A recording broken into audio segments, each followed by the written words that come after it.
This is the COMA Girl Daily Podcast, written by Stephanie Bond. August 3rd, Wednesday. David. Blah, blah, blah. David. Whoop, whoop. David. And then David boop, boopy-doo. Sydney is doing our nails, and talking about David Spooner so much, I've started substituting words just to entertain myself. But it's not like we're having sex, she said. They were so having sex. She is super animated, talking a mile a minute. But David's just so hidey-hidey-ho, she sighed. And so shooby-dooby-doo. I'm sure he is. I'm putting baby blue polish on your fingernails and orange on your toenails. Someone left a nasty note on your chart about no more makeup, but they didn't say anything about nail polish. I have a feeling Dr. Downer will have plenty to say the next time she comes in to check my pupils. She might have downplayed my sluggish dilation to the nurse, but she'd been back in every few hours to give my eyeballs a looky-loo. Since she'd ended each session with a disappointing click of her tongue, however, I assume my pupils haven't picked up their pace. Oh, I forgot to tell you, David Boogie Oogie Oogie. I'm happy to have the company, but I'm getting really irritating with Sid for acting as if nothing is amiss. If from the beginning she'd been truthful about the fact that I was talking on the phone when the accident happened, I wouldn't be lying here, marinating in remorse. I know she did it out of love for me, and I appreciate the gesture. But I'm worried the lie is going to boomerang back and hit me in the face. Then a sudden thought occurred to me. Maybe she lied because she thought I'd die. And she was lying still because she thinks I won't wake up, or wouldn't remember what happened if I do wake up. She had me there.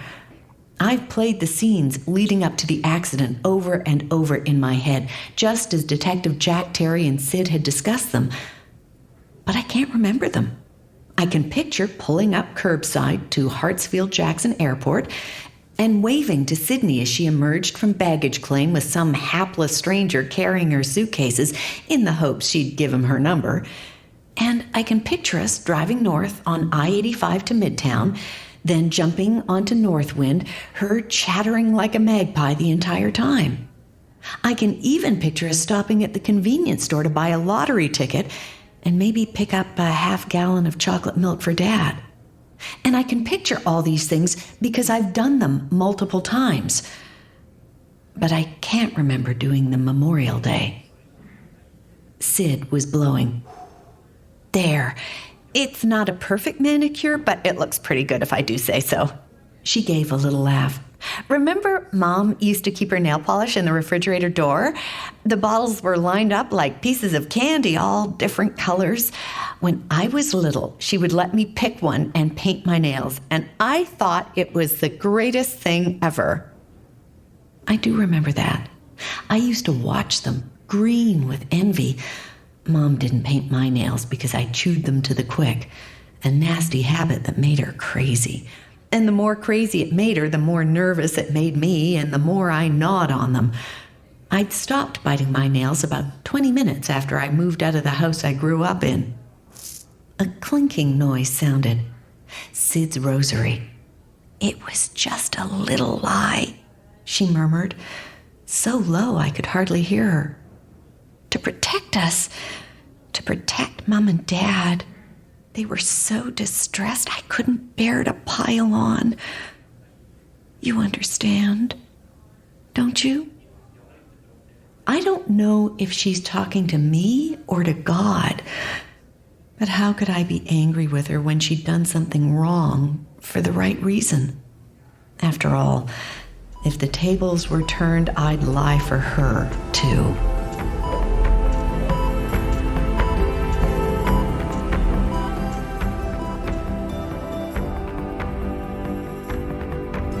Hi, this is Stephanie Bond, author of the COMA Girl Daily Podcast. If you know of someone who might enjoy the story, please share a screenshot. It's your support that helps to grow the COMA Girl audience. Thank you so much.